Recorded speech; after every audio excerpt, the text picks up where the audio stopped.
Merci beaucoup, Madame la Ministre, d'être avec nous cet après-midi. Merci d'abord aussi pour votre engagement sur ces questions depuis longtemps. Et puis merci pour toutes les explications que vous nous avez déjà données. Donc, il y a beaucoup de choses déjà de dites. Moi, je voudrais insister sur un aspect un peu voilà, qui va peut-être être un peu redondant, mais enfin, on n'en a pas énormément parlé sur la dimension un petit peu européenne de la question. 84% des Européens sont inquiets de l'impact pour leur santé des produits chimiques présents dans les objets du quotidien et 90% s'inquiètent de leur impact sur l'environnement. Bon, parmi ces substances, les perturbateurs endocriniens attirent bien sûr l'attention par leur complexité face à la multiplication des études alarmantes. Donc, l'Union européenne s'est progressivement saisie du problème. En 2007, le règlement REACH pour sécuriser la fabrication et l'utilisation des substances chimiques dans l'industrie européenne a été une première étape importante, complétée en 2018 par de nouveaux critères. Les perturbateurs endocriniens concernent donc bien sûr, comme vous le savez, les produits phytopharmaceutiques, les biocides, mais qui sont aussi aujourd'hui sérieusement encadrés. L'enjeu est dorénavant évidemment d'élargir cette réflexion à d'autres secteurs réglementés, tels que les produits cosmétiques, les matériaux de contact alimentaire, les jouets, les dispositifs médicaux et les différents éléments que vous avez cités. Donc, en conséquence, la Commission européenne a entrepris un projet ambitieux de refonte de la réglementation des produits chimiques visant à garantir un environnement sans substances toxiques à l'horizon 2030, avec pour objectif l'exclusion des substances de synthèse dangereuses des produits de consommation courante. De son côté, la France était précurseur en se dotant dès 2014 de la première stratégie nationale sur les perturbateurs endocriniens. En 2018 et 2019, la démarche a été renouvelée par le gouvernement. Vous venez de nous citer l'engagement et je salue vraiment chaleureusement cette démarche du PLSE 4 donc qui va évidemment avec le travail très interministériel et l'implication de tous les partenaires sur cette question pour avancer. Je voulais savoir, en tout cas, quel était comment le gouvernement et vous-même vous situez dans cet élan européen d'encadrement et d'interdiction de ces perturbateurs. Quels sont les éléments de négociation aujourd'hui? Quels sont les freins? Comment voyez-vous les choses de ce point de vue-là? Enfin, j'avais une deuxième petite question subsidiaire. Tout simple, parce qu'on n'en a pas beaucoup parlé, je veux évoquer la question de l'exposition aux ondes. Bien évidemment, il y a ce débat justifié ou non autour de la 5G. En tout cas, la question de l'exposition aux ondes est un sujet santé-environnement, qu'on le veuille ou non. Il y a bien sûr le rapport de l'Agence nationale sécurité sanitaire qui va arriver, mais plus généralement, on a l'exposition smartphone, notamment dès le plus jeune âge, toutes ces questions-là, comment est-ce que vous les abordez et quels sont les dispositifs de politique publique qu'on peut mettre en œuvre pour les suivre et en tout cas pouvoir éventuellement réglementer ou encadrer ces utilisations si c'est nécessaire, évidemment dans un contexte éclairé par différentes études. Voilà un petit peu mes deux sujets, Madame la Ministre. En tout cas, merci beaucoup pour votre présence et merci beaucoup pour les éclairages sur cette question et pour notre commission d'enquête. Merci.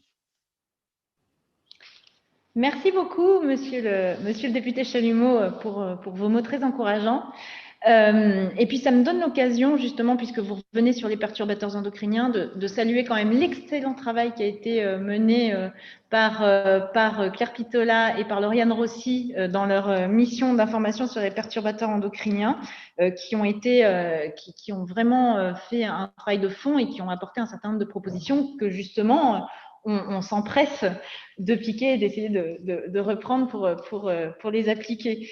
Les perturbateurs endocriniens, vous avez raison, Philippe Chalumeau, ce sont des substances qui se retrouvent dans un grand nombre de produits de consommation courante, dans les détergents, dans les matières plastiques, les cosmétiques, les textiles, les peintures, les jouets, les pesticides, l'alimentation, le plastique. Bref, partout, et on les retrouve aussi dans différents milieux, on les retrouve dans l'air, dans l'eau, dans les sols. Et c'est pourquoi cette question constitue un enjeu sanitaire et environnemental absolument majeur, et comme ça a été soulevé dans les travaux de la mission d'information. Donc, nous avons avancé sur la mise en œuvre de la deuxième stratégie sur les perturbateurs endocriniens qui a été publiée en septembre de l'année dernière. Alors, quand vous parliez de l'Europe, monsieur le député Chalumeau, récemment, la Commission a publié sa nouvelle stratégie sur les produits chimiques. Elle contient plusieurs mesures qui sont défendues de longue date par la France et qui font partie de vos recommandations dans le rapport. Une définition harmonisée des perturbateurs endocriniens, c'est quand même la base. C'est la première chose. Une interdiction transversale des perturbateurs endocriniens dans les produits de consommation courante, sauf rares dérogations pour des usages dits essentiels. Je pense qu'il faut qu'on fasse attention à ce mot essentiel maintenant. Sur le sujet des produits cosmétiques, nous souhaitons le renforcement des interfaces entre les expertises qui sont menées sur les impacts environnementaux et les impacts sur la santé humaine, car il arrive parfois que des substances soient autorisées car elles ne présentent pas de risque avéré pour la santé humaine, alors même que des experts de l'environnement ont des données qui montrent des effets négatifs sur la biodiversité. Donc, il faut vraiment maintenant qu'on croise tout cela et qu'on puisse éviter de laisser ces produits en circulation. En ce qui concerne le niveau national et donc les leviers que nous avons, on s'est engagé dans la rédaction des textes d'application de la loi anti-gaspillage pour une économie circulaire qui prévoit notamment l'obligation d'affichage de la présence de perturbateurs endocriniens dans les produits. Donc cette mesure, elle permettra aux consommateurs de faire des choix éclairés et devrait inciter à la substitution. On a, et d'ailleurs c'est prévu dans le cadre du PNSE 4, mais de mettre en place cette fameuse appli, ce fameux Yuka des jouets, qui serait une première application, mais qui serait quand même très importante, puisque les jouets, là, on touche aussi à des objets qui sont manipulés par des enfants au quotidien, qui sont mis à la bouche. Enfin, et donc, je crois que ce sera très apprécié d'ailleurs par nos concitoyens. La France réalise par ailleurs un travail d'envergure sur l'identification des perturbateurs endocriniens. Les travaux de l'ANSES ont déjà contribué à l'identification du bisphénol A comme perturbateur endocrinien pour l'homme et plus récemment le TNPP contenant du nonylphénol, qui sont encore des noms barbares, mais on va finir par les connaître tous. Toutefois, et là je parle à des spécialistes pour certains, ce sujet est d'une grande complexité et beaucoup d'inconnus subsistent, et c'est pourquoi l'UMTE a versé cette année encore une enveloppe spécifique de 2 millions d'euros à l'ANSES pour lancer des appels à projets de recherche sur les perturbateurs endocriniens en 2021. Voilà ce que je pouvais dire sur les perturbateurs, sur les ondes. Effectivement, le sujet de la 5G a beaucoup fait parler. Je pense, et vous avez raison de le dire, monsieur le député Chalumeau, que l'arbre de la 5G ne doit pas cacher la forêt des ondes et des ondes au milieu desquelles nous vivons déjà. Donc, la question de la 5G est évidemment un point de vigilance que nous avons, et c'est pourquoi nous avons déjà demandé un rapport à nos missions d'inspection pour faire un état des lieux sur l'impact sanitaire de la 5G, parce que évidemment ce sont des choses qui s'anticipent. La première conclusion que nous avons eue, c'est qu'au regard des connaissances disponibles, il faut toujours avec cette précaution de langage, il n'y a pas d'impact avéré de la 5G dans le respect des limites d'exposition, bien sûr, en particulier sur la bande de 3,5 GHz, parce que c'est une bande connue, parce qu'elle est déjà utilisée. Mais évidemment, en vertu du principe de précaution, on va renforcer les moyens de recherche sur la bande 26 GHz, qui, elle, est moins renseignée. On va renforcer les contrôles des expositions dans le cadre du déploiement des premières antennes 5G pour vérifier le respect des valeurs limites d'exposition. Et l'ANFR réalise 300 mesures cette année et réalisera 4800 mesures l'année prochaine en ce sens. Je rappelle aussi que les ondes peuvent avoir un effet sur la santé, mais elles ont aussi un effet sur l'environnement.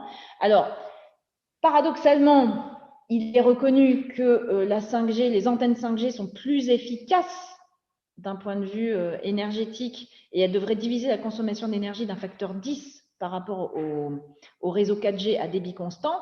Mais évidemment, c'est plus efficace, mais comme le déploiement va probablement créer un effet rebond et accélérer le développement de nouveaux usages, l'Internet des objets, le streaming en 4K ou en 8K, on va forcément entraîner une augmentation des trafics de données, certainement x5 en 5 ans dans la trajectoire actuelle, et donc de consommation d'énergie. C'est-à-dire que c'est plus efficace, mais comme on en fait plus, comme on en utilise plus, il y a ce risque d'augmenter la consommation d'énergie.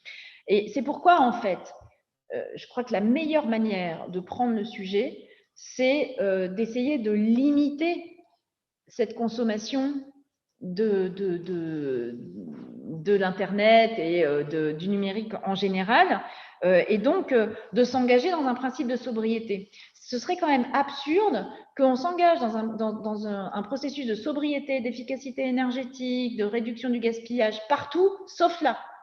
On le fait sur notre consommation d'énergie. On demande tout bêtement d'arrêter l'eau du robinet quand on se lave les dents. Et puis là, on pourrait y aller open bar sans problème sur l'utilisation des ondes. Il faut être sérieux, il faut être raisonnable.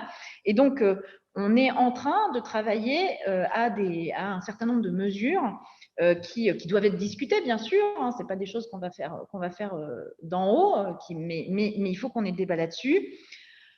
Des choses de bon sens. Par exemple, limiter le niveau de qualité pour le visionnage des vidéos en streaming. Moi, quand je regarde ma fille qui regarde une vidéo sur son téléphone portable comme ça, je ne vois pas l'intérêt que ce soit en 4K. Ça n'a strictement aucun intérêt. Donc, on pourrait travailler là-dessus. On pourrait aussi demander aux opérateurs d'utiliser le mode veille sur les antennes 5G, ce qui ne peut pas être fait sur les antennes 4G, mais ce qui peut être fait sur les antennes 5G. C'est tout bête, mais ça peut être fait dans des moments où on utilise moins de numérique, par exemple la nuit, ou dans des moments bien identifiés. On pourrait aussi interdire les lancements automatiques de vidéos sur les réseaux sociaux, sensibiliser les citoyens à des comportements plus vertueux. Et puis je rappelle aussi que en termes d'impact environnemental, on sait que l'impact environnemental du numérique, en premier lieu, ce sont ce qu'on appelle les terminaux. C'est ça. C'est les ordinateurs, c'est tout ce que vous voulez. Et donc, encourager aussi d'abord à ne changer son téléphone que quand il ne fonctionne plus, ce qui serait déjà un progrès. Travailler aussi sur le reconditionnement. On encourage aussi à utiliser des téléphones reconditionnés et rappeler à tout le monde que la 5G, elle est surtout utile aujourd'hui pour des utilisations industrielles, pour des utilisations médicales, mais que tout un chacun peut aujourd'hui très bien vivre avec des téléphones portables actuels sans être obligé de les changer tout de suite pour une 5G qui finalement ne satisfait qu'à peu d'utilisation. Et enfin, évidemment, il y a un volet territorial, mais qui concerne moins cette commission d'enquête, donc sur lequel je ne m'appesantirai pas. Mais encore une fois, voilà, il y a la 5G, mais il y a aussi toutes les ondes auxquelles nous sommes exposés. Et toutes ces ondes, nous devons travailler ensemble à réduire cette exposition, et ça passe en premier lieu par aussi notre manière de consommer.